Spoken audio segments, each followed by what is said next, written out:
Pokemon Go, there's a problem, and I think we both know it.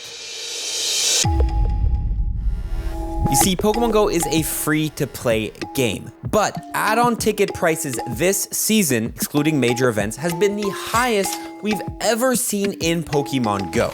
It's actually nearly doubled the highest add-on ticket price we've had ever in Pokemon Go. You see, if you take a look at this chart we made here, breaking down the add-on ticket prices for every single season, every single year from 2020 all the way until this year, 2024, you can clearly see a trend. In every single season, the December to February season, March to May, June to August, and September to November seasons, we've always seen an increase year to year in the amount of add-on tickets you could buy. When I say add-on tickets, this includes things like extra research you can buy, extra bonuses you can buy, and just in-game transactions that don't include Pokecoins. Specifically, take a look at this chart, you will see how high that line is for the December to February season of 2024. Look how much higher it is from any other season we've ever had. We could also take a look at these other charts here, which do include the IRL events. That includes things like the Go Tour events, the Global Go Fest, which usually have an expensive add-on component, but generally there's just been an increase in the amount of paid tickets you can go ahead and purchase in-game. But this is not necessarily a bad thing, because it actually keeps Niantic's company afloat. So let's talk about why this happens. Well, ever since the birth of Pokemon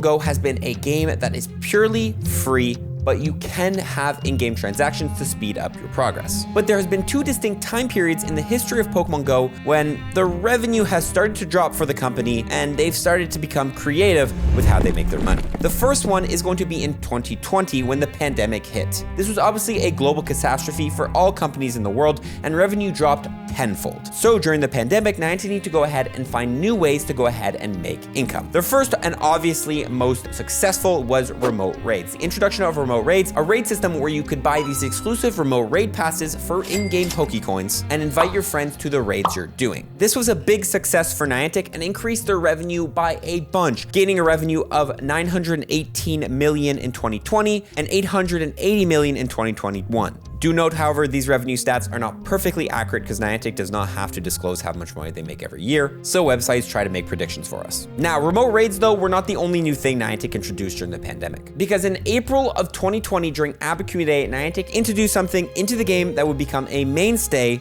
which was $1 Community Day ticketed researches. Every single Community Day since that Community Day, you can buy a $1 special research story to get some extra encounters for the Community Day Pokemon, and although it's cheap, it has generated a lot of revenue for Niantic. On top of that, Niantic started to introduce many more event ticketed researches, things like the Galarian Mr. Mime event, where you could go ahead and buy for $8 USD a Galarian Mr. Mime, although we call it Mr. Crime, and other in-game ticketed researches for things like the global events like Global Kanto Tour or Global Go Fest. Finally, in May of 2022, Niantic introduced gifting tickets where you could actually go ahead and gift these tickets to your friend, allowing Niantic to make extra revenue off anybody who wanted to send their friend a little gift. And Niantic saw their highest revenue in 2020, garnering almost $1 billion.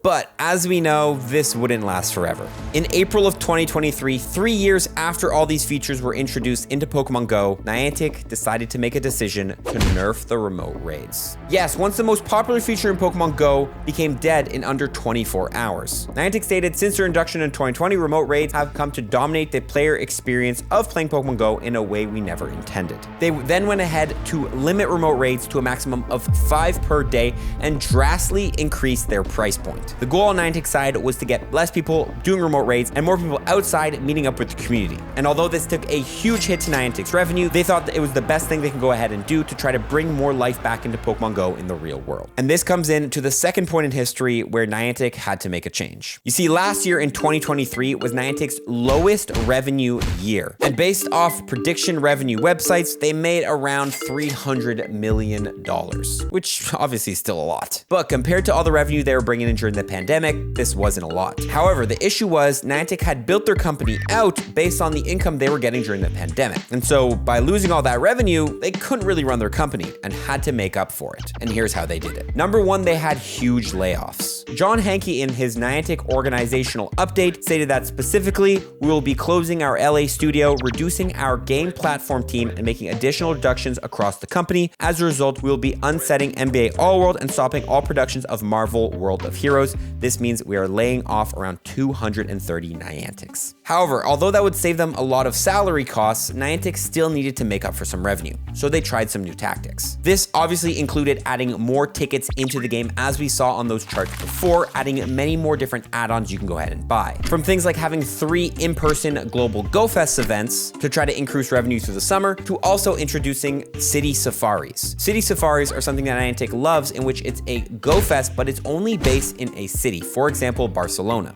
Niantic doesn't need to spend any money on renting out a park or setting up stands, because players can just go to those cities, buy a in-game ticket, and then experience that event throughout the city without Niantic having to invest a lot into these types of events. From what I've heard, Niantic is planning on doing a lot more City Safaris events because they like how low maintenance they are. However, event tickets were not all they did. They also started to add in a lot more add-ons to these tickets. Things like the Raid Lover, the Egg Enthusiast add-on are all add-ons they went ahead and added to all the in-person events so that people could go ahead and buy those when they go to in-person events to get even more out of their event experience. The caveat here, however, is that when you bought an add-on like the Raid Lover, although you did get some free raid passes, to fully experience it, you'd have to spend even more money on raid passes. This was truly a genius strategy from Niantic, allowing people who were spending already thousands of dollars to go to these in-person events to buy even more things so they fully feel like they're getting the full experience. However, other strategies Niantic has started to include are things like number 1, price of tickets going down to cheaper, less expensive tickets, but more often. Comparing the original price of the first ever event ticket in Pokemon Go, the $7.99 ticket you could buy to get Regigigas in 2019, now the average price of tickets is between $2 and $4, allowing people to feel less of an investment when buying these tickets, but when they do pop up more often, Niantic ends up making more money off you. It's like buying a chocolate bar every week at the grocery store.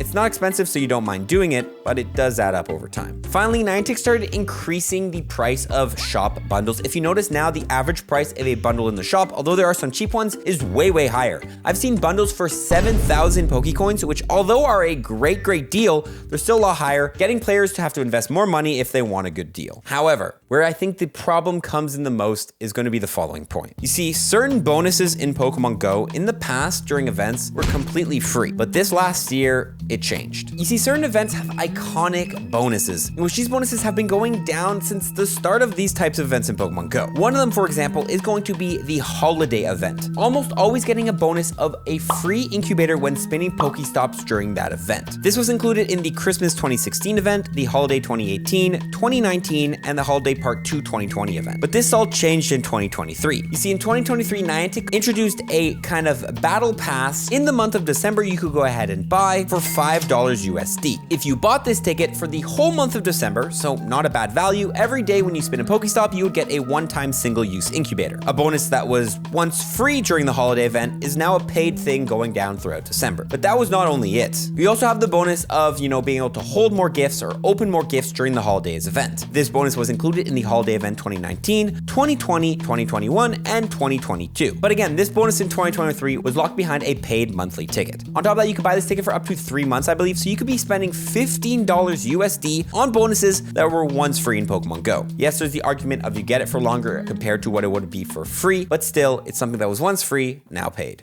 And this is where the ticket problem comes in. I have no problem with Niantic dropping event tickets every single event if they want to. Because at the end of the day, Niantic is a company, they have to make money to stay afloat and keep this Pokemon Go game running so we can enjoy it and play it. But when you start taking things that were once free and making them paid, that's where I start to feel a little bit uncomfortable. On top of that, some of these tickets and bonuses they release are just so not worth the value. For example, there was a ticket where you could buy a for $5 and you would get a avatar item, the Pwami backpack. But you could just go ahead and buy the Pwami backpack for like $2.50 in the avatar shop by itself. As long as Niantic keeps the ticketed events being worth the money and get you actually things of value, I have no problem with them being in the game, because at the end of the day, you could just not buy them if you don't think they're worth it. However, please don't take things that were once free and start charging us for them just because you have to make up your revenue. I also will say, please stop making these paid researches timed. If you don't know, a timed research is something that expires, and when you're paying money on timed research, you're pretty much paying money on things that could potentially just disappear if you don't have the time or are not able to complete the challenges. Every single paid research in Pokemon Go should be a special research story, just so if you do not have time to go ahead and complete it right during the event, you still have it and you still have your money's worth. The worst thing that could happen to a trainer is they go ahead and buy or get gifted a ticket, and then they don't have time to go ahead and complete it, and it's just money lost. Also, I'm not the biggest fan of when Niantic goes ahead and adds bonuses in the tickets. I feel like the whole point of a bonus in Pokemon Go is something to be free and added to the game for players to experience during an exclusive event. But when they start taking bonuses out of the free section and start putting them into the paid section, like for example, during the Road to Sinnoh event, when you can go ahead and buy a $5 ticket to get 2 times Catch XP, Hatch Candy, and Hatch Stardust, I'm not the biggest fan of that. At the end of the day, I want to know what your thoughts are on this. Do you guys mind there being a ticket for almost every single event now dropping in Pokemon Go? Or would you prefer Niantic to take a different sort of revenue increasing strategy? At the end of the day, you do not have to buy these tickets. You're not forced to buy them, which is amazing, but still, it's starting to get a little bit out of hand. Nonetheless, drop your comments in the comment section below. Let me know what you think of this video and this topic. Hopefully we can get a good, healthy discussion going, and we'll see you all in the next one. Follow for tips. Peace.